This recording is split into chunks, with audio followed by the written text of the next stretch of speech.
Hello, my name is Bill. Welcome to Shed Talk. Today's topic, tool care, specifically garden tool care. I am a volunteer at the Cow Neck Peninsula chapter of Rewild. Rewild is a great organization, and if you'd like to learn more, visit the Rewild website. This talk was created to share with other chapters how we care for our tools, and that not just other chapters but fellow home gardeners will find something to add to their tool care plan. Let's see how it goes. Before we dig into the tool care program, I just want to share with you some pictures. This is the Rewild garden at Dodge Homestead. This is the Thomas Dodge Homestead. It is a beautiful dwelling built in 1721. And they do offer tours. Interns and volunteers at work.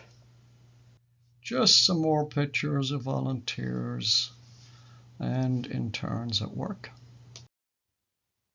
Posing for a shot after a good morning's work. The summer interns go through an orientation period, which includes tool care. So that is what makes up the rest of our program here. It is simply 2 pages. One is entitled Guidelines for Tool Care. It's general information, includes cleaning. And the second one is the guidelines for distributing today's tools. And let's dig into that. Your garden requires a great deal of care to be successful. We all know that, right? But that's not just weeding and watering, but keeping your garden tools in good condition plays an important role as well. And that's tool care, right? So not only do your tools need to be sharp, they also need to be clean and sterile. You know, each tool, a clean, well cared for tool, will always perform better than a neglected tool. And clean tools hopefully will prevent disease from spreading throughout your garden. So it's good practice. Keep your tools clean. Always store your tools in a dry location. Don't leave them outside exposed to the elements for the next day or week's gardening. On the left, you can see some tools that were left outside. You can zoom in if you want to take a closer look. File can definitely be restored, and so can that hammer. On the right hand side, decisions to be made. I think they can all be restored. You know, we have to clean them all up, and but you know, they've been neglected. That's what we're trying to prevent. So let's talk tool storage. So when you're finished with your gardening, don't leave the tools outside. You think you'll be going to use them the next day, but you know, you might not. So the best thing to do is clean them off, bring them into your storage area. For us at Dodge, that is our shed. So we clean the tools, bring them in, put them in their designated area, and we'll cover that in a later slide. Yeah, so as I said, we love to repurpose and not purchase anything. So when we first came to the shed, it was used primarily as a storage area, so we took it upon ourselves to clean everything out.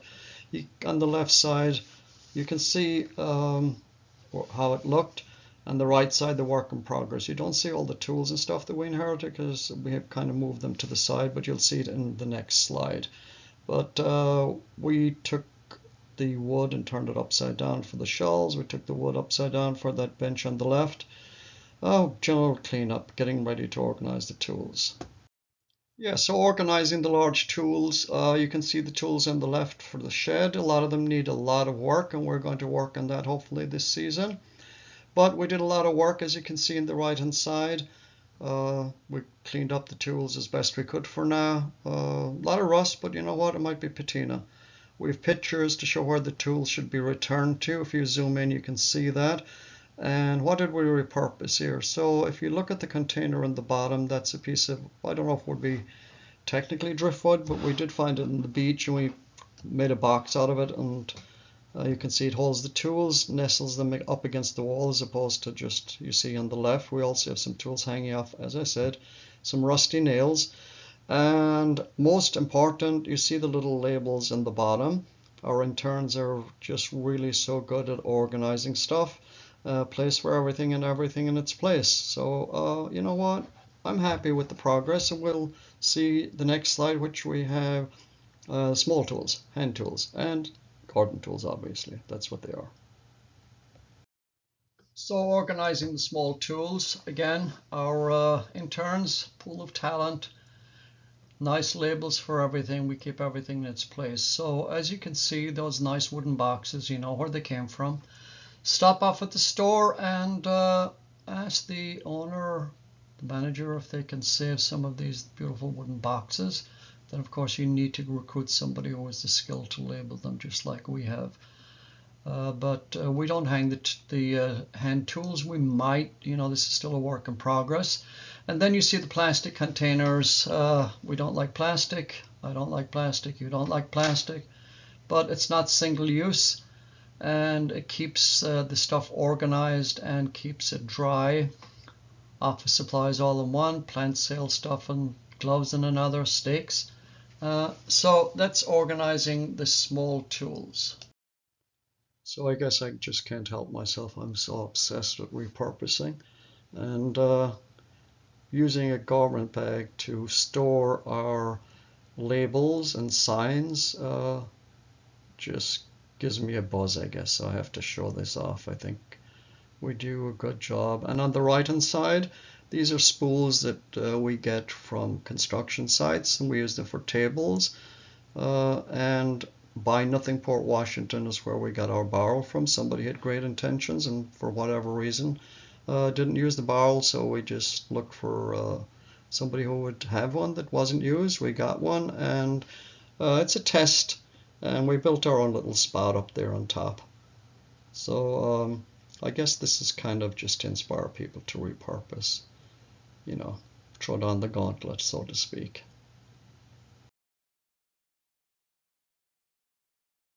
Our solar drying station, very, very important. Get your tools nice and dry before you put them away.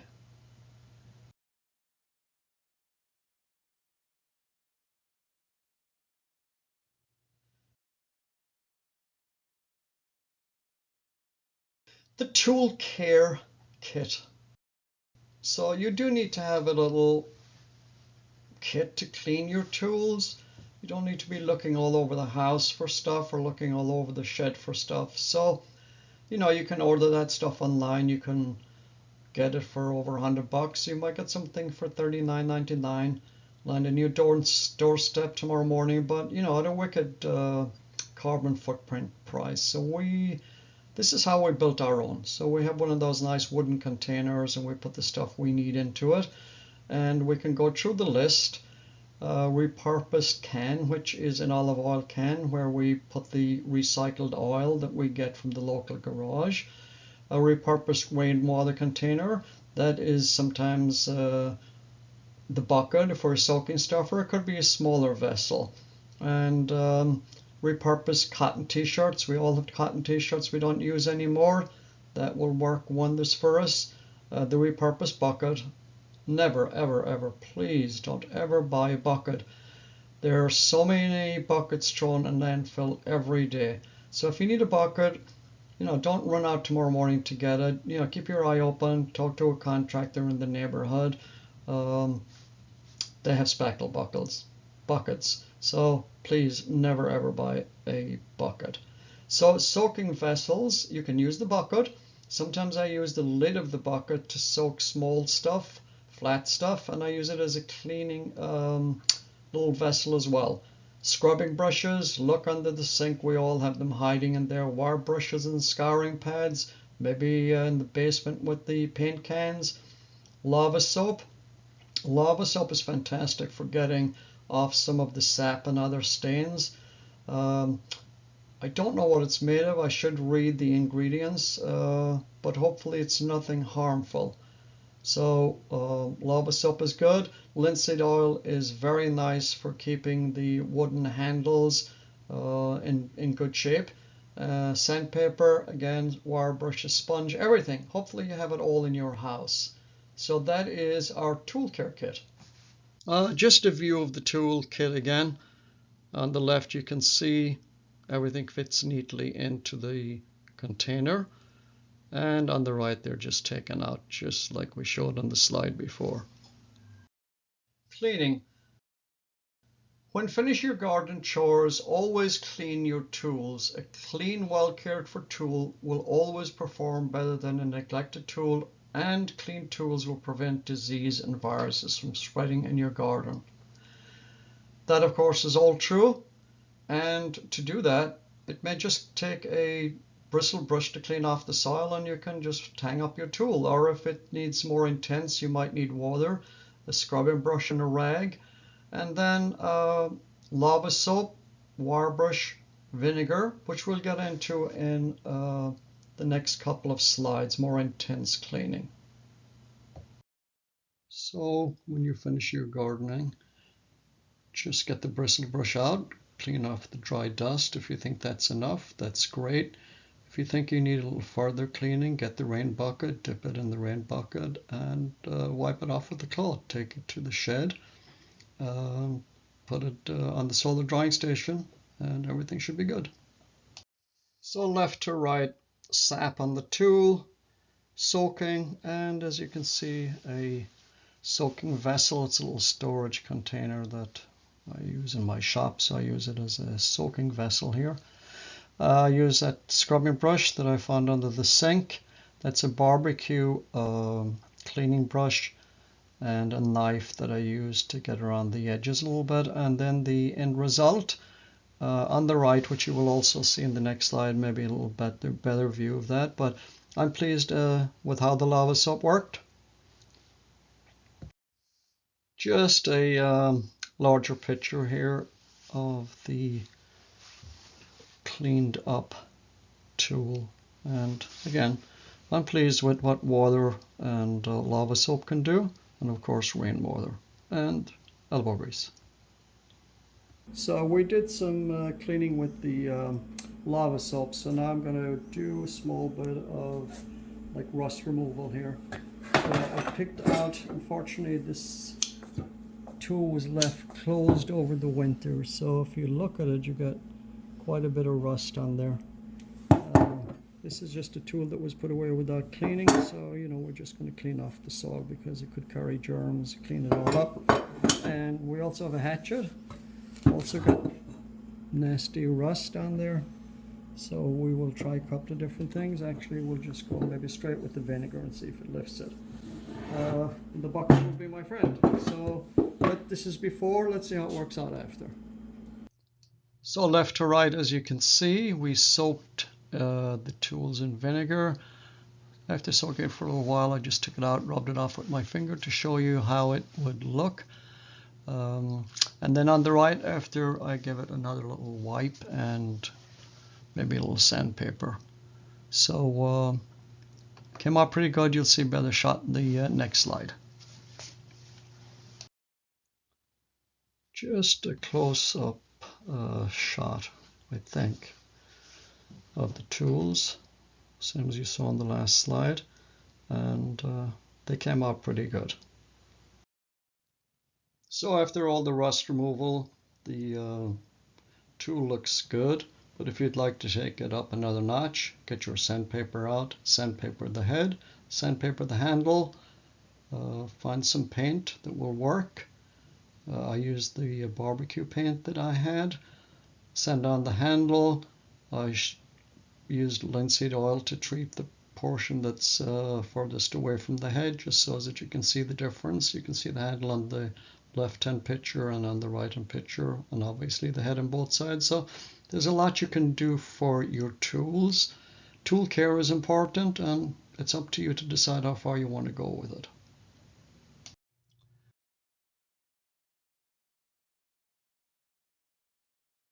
This is the guidelines we use for distribution of tools from the shed to the garden, back from the garden to the shed, but most importantly to stop off to clean the tools. So yes, the first step is simply get today's tool box, and the group leaders know what the project is going to be. So they will take the tools from the boxes, put them into this toolbox, and take them outside. So step 2, now that they've selected the tools from the shed, they bring them outside and place them on the bench. And if you notice that bench, take a close look. Yes, it's a scaffolding plank. So scaffolding planks can only be used for a certain amount of hours, OSHA regulations, then they get decommissioned, usually cut up and thrown in a skip. So we repurpose them, make sure they don't make it to the landfill. So when the tools are brought out, the interns and the volunteers will take the tools necessary for their chores, do their chores, and then when the work is completed and before the day's work is finished, we ask everybody to look around and make sure that there are no tools left on the ground. Bring them back to where they got them, which is the bench, and from there the interns will take it to the next step. Step 4, yes, for some people this sounds like a ridiculous carry-on with taking care of tools, but you know, it's nice to be organized. It's nice to have a place for everything in its place. So we try to follow that. So once the tools are brought back to the cleaning station, which is the repurposed spools outside the shed, the interns will clean the tools. So really all it really needs is a bristle brush to get rid of all the dirt. Maybe dip it in the bucket and use a cloth to clean it up. Sometimes, every so often, you will need to do some deep cleaning with lava soap, but you know, that's not really part of the daily chores. That's kind of a specific task that, you know, you look around and see if the tools need a special cleaning or the beginning of the season or the end of the season. But on a daily basis, you want to get rid of the dirt and grime, and you want to make sure that they're properly dried. That's why we take them into the drying station, which is the next step. We're getting there. Step 5, bring the tools that have been cleaned back into the shed. If they're not wet or damp, then they can be put back into their designated storage containers. But for the tools that have been got some water treatment, we put them in the drying station. Again, more specific, it's the solar drying station. And we'll see in step 6. So yes, we're almost finished. So the final step might take place at the end of Saturday or maybe Sunday, Monday. If one of the volunteers are roaming by, they come to the shed, take a look around. If the tools are dry, then they can be put back into their right location. And that's it.